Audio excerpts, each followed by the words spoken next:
Tokyo is everything you imagined. Busy, vibrant, and unforgettable. But what I didn't expect is finding such an amazing hotel for our family. After traveling through Osaka, Kyoto, and Niseko, we are ending our family trip here, and this stay completely surprised us. I'm taking you inside this hotel, and I think it is the best value for families in Tokyo. I'm also going to show you some must-do experiences in the city and show you how to plan your trip to Japan properly, because most people aren't doing it correctly. Make sure to follow our entire Japan series, because how you structure your trip definitely makes the difference.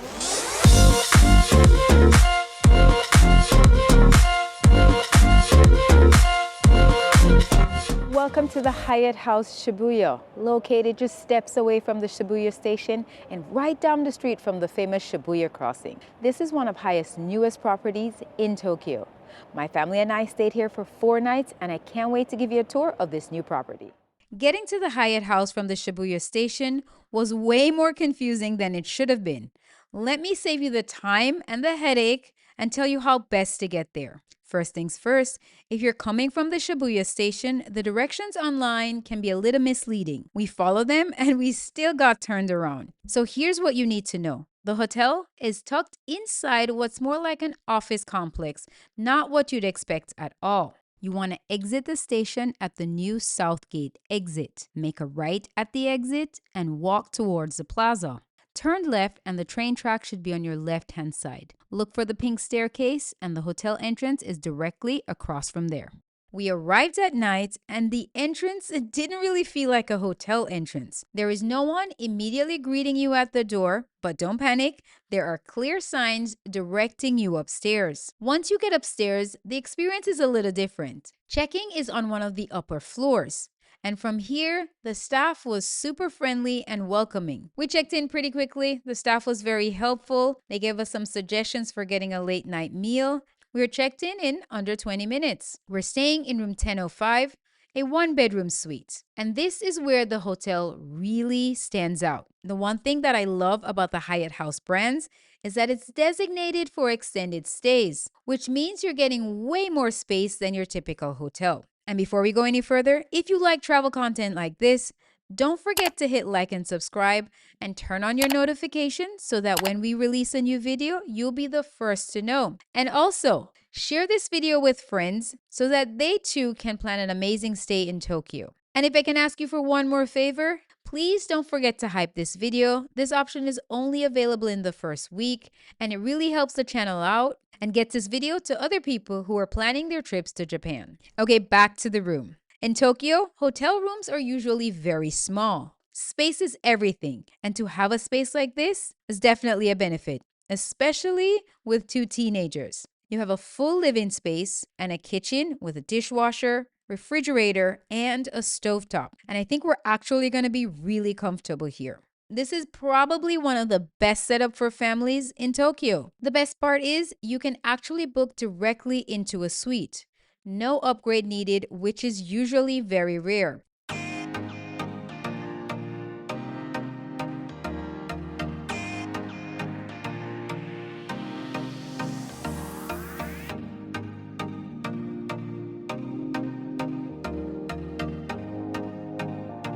As soon as you walk in, I knew this was different. I noticed that the bedroom was a fully separated bedroom with its own door. And with 2 teens traveling with us, this is a game changer. Honestly, even by US standards, this feels really big. But for Tokyo, this is huge. And I love little details. They've already installed a universal adapter right inside the desk. I think this is going the extra mile, especially coming to Tokyo. You have people traveling all over the world, so this is an added bonus. And the front desk made sure they went ahead and glued this in so you wouldn't accidentally take it with you. It's these small things that I think make the difference when traveling internationally. The color palette in the room also makes it feel even bigger. But what I really love is a splash of yellow. You know your girl loves a yellow. To have this hint of color right here in the room really brightened my day. The blinds and the shears are fully controlled by the bedside, which is super convenient. And this clock, I love it because there's no harsh light. It's subtle, clean, and it doesn't disturb your sleep.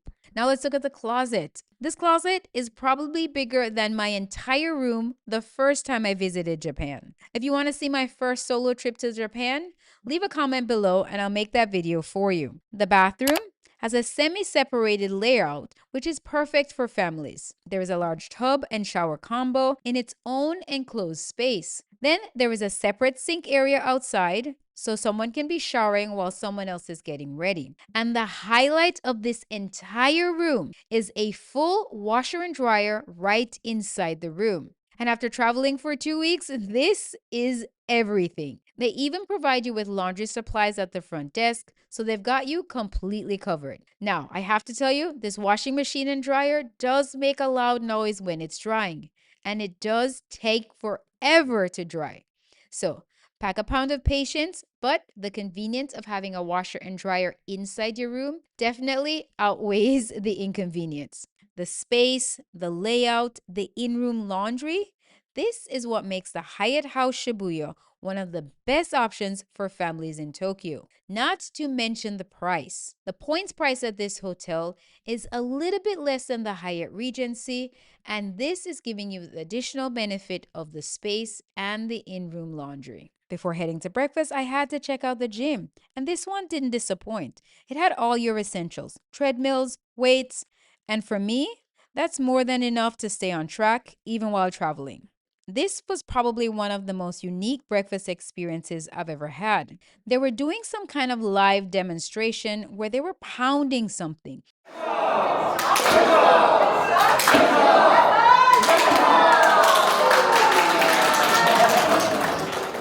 I had no idea what was going on at first, but then it turns out this is a traditional Japanese ceremony, and they are pounding rice to make mochi, and this usually happens around the new year. Mochi is a sweet rice cake, and the whole process is actually a celebration that symbolizes good fortune and prosperity for the upcoming year. And what I love most is that they weren't just showing it to you, they were inviting guests to participate. And let me tell you, it's harder than it looks. This was such a fun, hands-on way to experience the culture rather than just watching it. And it's moments like this that makes these stays memorable. Not just when you're staying somewhere, but when you're actually experiencing the destination. Now let's talk about the breakfast, because this is where the Hyatt House Shibuya stay really adds value. Breakfast is actually included for 4 of us thanks to globalist status, and yes, this is at no extra charge. And when you're traveling with the family, those things can really add up fast. The breakfast is served on one of the high floors, so you really get great views of all around Tokyo while you eat. I think this is a great way to start the day. They had a mix of Western options and traditional Japanese dishes, things like rice and seafood. But honestly, the breakfast, there wasn't anything that really stood out. But the convenience is really where it shines. When you're traveling with people and everyone has a different taste, having everything in one place makes the morning so much easier, and it's way more efficient to get everyone organized before heading out to explore. And speaking of convenience, there's something right outside the breakfast area you all want to know about. There is a small market area, and you can grab things like snacks and souvenirs, and it's perfect for picking up things right before you head out. Next to the market area is the pool. To access the pool, you need to get a key from the front desk and you go through the locker rooms. They've got lockers, showers, towels, and even a machine to dry your swimsuit, which I think is a really nice touch. But wait, the pool itself. It's an indoor pool with floor-to-ceiling windows that makes you feel like you're right outside, but with a relaxing vibe. Since we're here during Christmas, the fact that it was heated was even better. Trust me, after walking 15,000 step explore in Tokyo, this pool and hot tub is really gonna hit different. This is really the perfect way to recharge after a long day in Tokyo.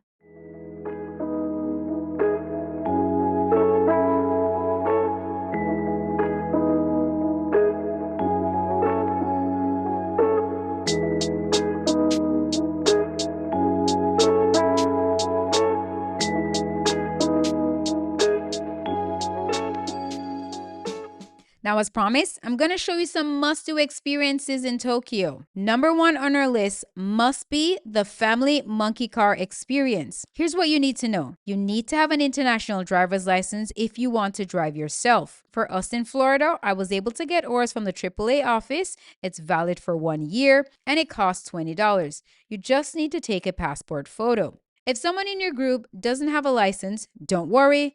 They can be provided a driver and your family member can ride shotgun. And even the little ones who don't drive can still participate because this is completely family friendly. When we went, it was pretty cold, so make sure to dress appropriately. They offer different route options depending on what you want to experience. One of my favorite parts is that you get to pick costumes for your ride, which makes this entire experience unique and fun for kids and adults alike. Trust me, this is the kind of hands-on, quirky Tokyo activity that you really can't get anywhere else in the world. Now, after this, we still have a few more things you must add to your itinerary when in Tokyo. Number 2, you need to check out Team Labs. Team Labs Borderless is unlike anything else in Tokyo. Here's a travel tip. If you buy your tickets directly from their website, you can change your time slot up to 24 hours before. However, if you buy from a reseller or a third party, you can't change your time. It's locked in, so plan accordingly. Team Labs is not your typical museum. It's a total sensory experience where you get to walk through water, there's interactive light exhibits, and the art is constantly changing. Here's what I love most. It's perfect for families with all ages of kids. The younger ones can explore and touch and interact, and the older ones can get to be kids at heart and touch and feel everything that's in the museum. Because there is a water installation, you're going to want to wear pants that you can pull up above your knees. But don't worry if you forget them at home. Team Labs does offer shorts that you can borrow from them. And finally, you cannot come to Tokyo and skip the Shibuya crossing. I know people are going to say it's touristy, but trust me, it's not overrated. Seeing hundreds of people cross the intersection at any given time of the day is something you have to experience in person.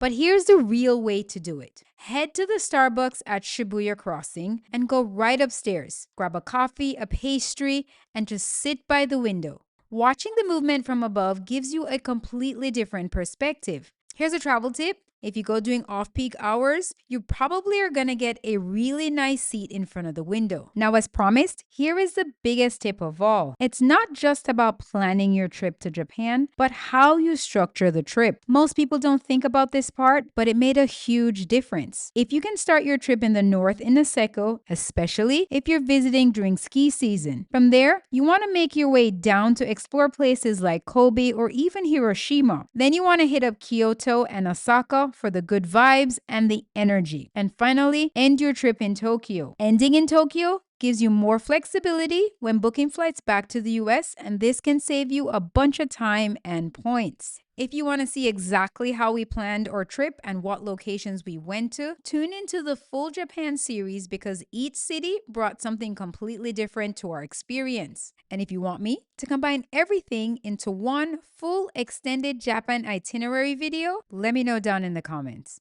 Thank you guys for watching, and I'll see you guys in the next video.